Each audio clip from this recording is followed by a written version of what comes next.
네, 여러분 안녕하세요. 방문과 공인중개사 종로학원 김화연 강사입니다.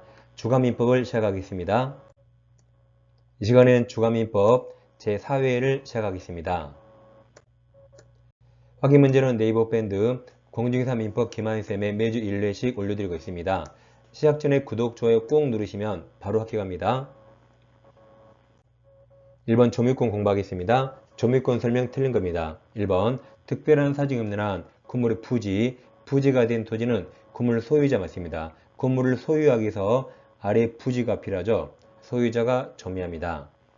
2번 전후 양시전 점유자가 다른 경우 점유 승계가 증명되면 이때도 점유 계속 추정됩니다. 3번 적법하게 과실을 취득한 선의 점유자는 회복자에게 통상비료배 상환 청구하지 못합니다. 그러니까 점유자가 선이면 과실을 취득할 수 있죠. 과실을 취득하니까 과실을 취득하기 위해서 들여야 할 통상필요비 상환 청구하지 못합니다. 반면 악의점유자는 과실 취득할 수 있나요? 악의점유자는 과실 취득할 수 없기 때문에 통상필요비를 제출했다면 이 악의점유자는 회복자에게 통상필요비 상환을 청구할 수 있습니다. 좀 이따 그 집은 나와요. 다시 혼동하면 안됩니다. 선의점유자는 과실을 취득하니까 통상필요비 청구하지 못하지만 악의점유자는 과실 취득하지 못하기 때문에 통상필요비 제출했다면 청구할 수 있습니다. 4번 점유자가 상대방 사기에 의해서 물건을 인도한 경우 점유 침탈을 이유로 한 점유물 반환 청구권 발생하지 않습니다. 사기는 X죠. 침탈일 때만 점유물 반환 청구 발생합니다. 5번 선의점유자가 본권소에서 패소하면 언제 악의점유자가 되죠? 패소 확정 시가 아니라 소재기시죠. 정답이 5번입니다. 자주가 타주로 바뀐 시점이 패소 확정 시입니다. 2번 점유 설명 옳은 겁니다. 1번 제3자가 직접 점유자 점유를 방해한 경우 특별한 사정이 없는 한 간접 점유자도 점유자로 써 있으니까 뭐든지 다 인정됩니다. 그래서 간접 점유자에게 점유권을 기한 방해배제 점유권 인정된다. 무조건 다 인정됩니다. 2번도 마찬가지죠. 취득시효 요건이 점유에 간접점유 무조건 다 포함된다. 3번 소유권 시효 취득 주장하는 점유자는 특별한 사정이 없는 한 자신 점유가 자주 점유에 해당함을 증명할 필요가 없죠.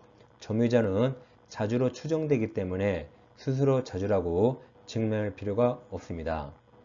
4번 선의점유자가 본권에 관한 소에 패소한 때 그 자는 아까 언제 악의점유자가 된다 했죠? 패소 확정된 때가 아니라 소가 제기된 때, 소 제기 시부터 악의점유자가 됩니다. 5번은 등기법 내용이네요.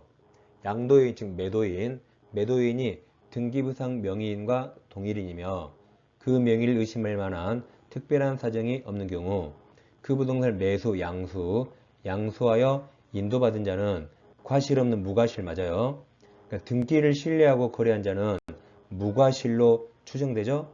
그래서 과실 없는 점유자 맞았습니다. 정답은 5번입니다. 3번 점유자와 회복자 관계 설명 옳은 겁니다. 201조부터 203조죠. 1번 악의점유자가 점유물 과실을 수취하여 소비한 경우 돌려줘야 하겠죠. 그 뒤에 특별한 사정이 없는 한 그 점유자는 과실 대가 보상해야 됩니다. 1번이 정답이죠. 2번 은비가 무슨 말이죠? 은밀히 비밀스럽게. 그러면 선의 쪽에 가까워요? 악의 쪽에 가까워요? 악의 쪽이죠. 은밀히 비밀스럽게. 더 악이죠. 더 악이에요. 그래서 악의하고 똑같이 봐요. 그래서 은비의한 점유자는 점유물 과실을 수취할 권리가 없습니다. 선의 점유자만 수취할 수 있죠. 3번 점유물 전부가 점유자의 책임 있는 사유로 멸실된 경우 선의 자주 점유자는 특별한 사정이 없는 한 현존이익이죠. 현존이익 한도로 배상합니다. 선자 현존이죠. 4번 점유자는 특별한 사정이 없는 한 회복자가 점유물 반환을 청구한 때죠. 청구한 때. 그리고 그 점유물 반환할 때 그 해옥자에게 유익비 같은 비용을 상한 청구권 행사할 수 있습니다. 5번 아까 말씀드렸죠. 악의 점유자, 악의는 과실을 취득할 수 없죠. 그러니까 모든 필요비 청구할 수 있어요. 그래서 악의 점유자는 특별한 사정이 없는 한 점유물이 제출한 통상 필요비 상환 청구할 수 있습니다. 왜 이따로 있죠? 악의 점유자는 과실을 취득할 수 없으니까 통상 필요비 청구할 수 있습니다. 반면 선의 점유자는 과실을 취득하니까 통상 필요비 청구할 수 없습니다. 헷갈리면 안 되겠습니다. 4번 이제 소유권 파트입니다. 주의토지 통행권 옳은 겁니다. 1번 주의토지 통행권자는 담장과 친척조물이 통행에 방해가 되면 철거 청구할 수 있습니다. 2번 토지 분할로 무상이죠. 무상 주의토지 통행권을 취득한 분할 토지 소유자가 그 토지를 양도, 매도한 경우 양수인이 같은 말이 특별승계인, 특별승계인에게는 무상통행권 인정되지 않는다. 이게 정답이죠. 직접 분할자만 무상이고 그걸 매도하면 양수인이나 특별승계인은 유상이 되는 거죠. 3번, 4번 잘 비교하세요. 3번 소유 토지 용도에 필요한 통로가 이미 있더라도 그 통로를 사용하는 것보다 더 편리하다는 이유만으로 다른 장소로 통행할 권리 인정되지 않습니다. 더 편리하다는 이유만으로 인정되지 않습니다. 4번과 비교해요. 4번 기존 통로가 있더라도 그것이 당해 토지용에 부적하여 실제로 통로로서 충분한 기능을 하지 못할 때는 이때는 인정됩니다. 5번 주의 토지 통행권은 일상 발생한 후에도 나중에 그 토지에 접하는 공로가 개설되어 공로가 생겼네요. 그 다음 그 통행권을 인정할 필요가 없어지면 당연히 소멸합니다. 5번 부동산 점유 취득 시효 틀린 겁니다. 1번 취득 시효로 인한 소유권 취득 효과는 점유 개시한테로 소급합니다. 2번 시효 취득 주장하는 점유자는 자주로 추정되죠. 따라서 자주 점유 증명할 책임이 없습니다. 3번 시효 취득자가 제3자에게 목조물을 처분하여 조물을 상실하면 그의 소유권 이전 등기 청구권 이게 즉시 소멸하는 게 아니죠. 조물을 상실한 때부터 10년간 행사하지 않아야 소멸시효로 소멸합니다. 즉시 소멸한 게 아닙니다. 정답입니다. 4번은 지문이 길면 끝부분을 봐요. 끝부분에 시효 취득을 주장할 수 있는가 없는가 물어봤습니다. 그럼 시효 취득은 항상 완성 당시 소유자에게만 주장할 수 있죠. 그럼 4번 읽을 때 완성 당시 소유자인가 아닌가만 보면 됩니다. 그럼 4번 취득 시 완성 후 이전 등기 전에 제3자, 등기 전에 제3자죠. 제3자 앞으로 소유권 이전 등기가 경로되면 시효 취득자는 등기 명의자가 제3자. 그럼 제3자는 완성 당시 소유자입니까? 완성 후 소유자입니까? 완성 후죠. 그러니까 그 완성 후 등기 명의자에게 시효 취득 주장할 수 없습니다. 5번 부동산 명의 수탁자는 타주점이죠. 그럼 타무점자는 신탁 부동산 점유에 시효 취득할 수 없습니다. 정답은 3번입니다. 6번입니다. 부동산 점유 취득 시효 설명 틀린 겁니다. 1번 성명 불상자 이름도 모르고 성도 몰라요.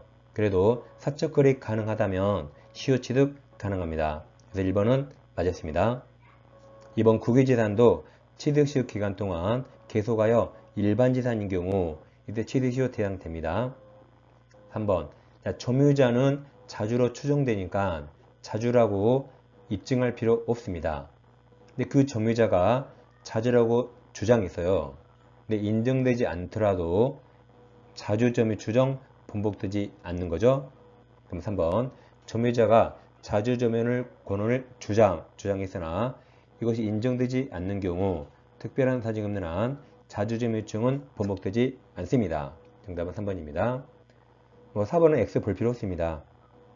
5번 취득 시효 완성 후 소유권 이전 등기 마치지 않은 시효 완성자는 소유자에 대해서 취득 시효 기간 중 즉 20년간 점유로 인한 부당이득 반환 의무가 없습니다. 시효 완성하면 20년 전으로 소급해서 소유권 취득하죠. 그러니까 20년간 사용료 같은 부당이득 반환 의무가 없습니다. 7번 갑을병은 X소지를 각 2분의 1 나왔죠. 여러분 2분의 1은 과반수입니까? 아닙니까? 과반은 절반을 초과가 과반이죠. 그럼 2분의 1은 딱 절반이고 과반수가 아닙니다. 그럼 써보세요. 우리 판례는 2분의 1을 소수 지분이랍니다. 과반이 아니라 소수 지분이에요. 그 다음 갑이 2분의 1 소수 지분이죠. 그럼 을도 4분의 1, 병도 4분의 1, 다 소수 지분권자입니다. 지분을 공유하겠다 옳은 겁니다.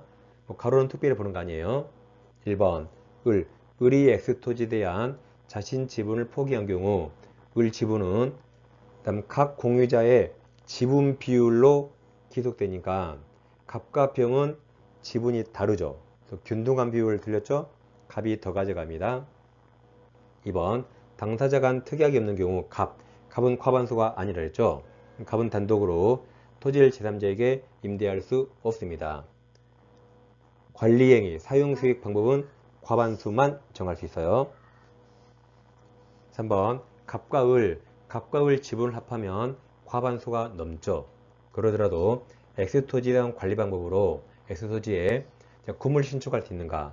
구물 신축은 관리 행위가 아니죠. 이건 처분행위입니다. 처분행위라 전원동의 얻어야 됩니다. 갑과 을이 할 수 없습니다.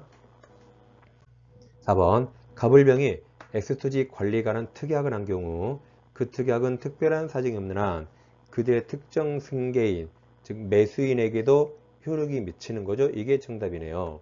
예를 들어 병 지분을 정이 승계받았어요.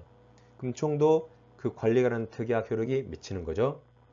5번 병 소수죠. 소수 지분권자 병이 갑과 을 협의 없이, 즉 과반수 협의 없이 X토지를 배타적 도점적 점유하고는 경우 니도 소수죠.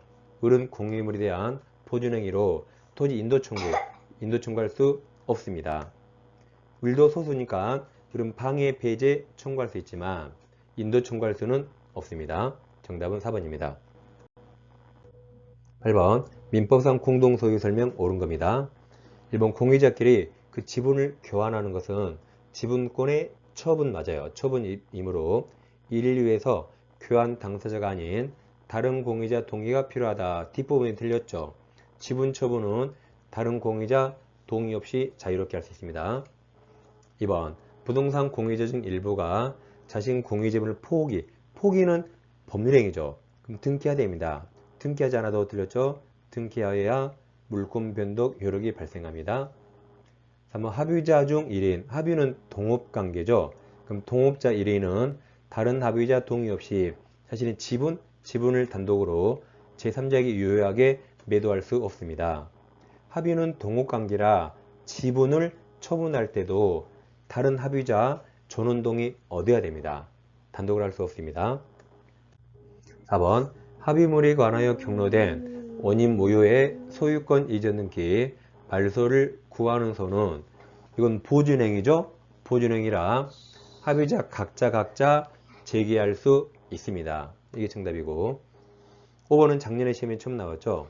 법인 아닌 종중이 그 소유 토지 매매를 중개한 중개업자에게 중개 수수료를 지급하기로 한 약정을 체결한 것이 공유물, 총유물, 관리 처분인가 물어봤습니다. 근데 중개업자에게 수수료를 지급하기로 한 약정은 단순히 돈 주기로 한 단순한 채권 채무 부담 행위입니다. 이게 총유물 관리 처분은 아니죠. 단순히 돈 주기로 한 채무 부담에 불과합니다. 정답은 4번입니다. 자, 이번 주도 기출문제 계속 반복해서 이 문제만큼은 틀리지 않도록 정확히 반복하시면 되겠습니다. 다음 주에 찾아뵙겠습니다. 감사합니다.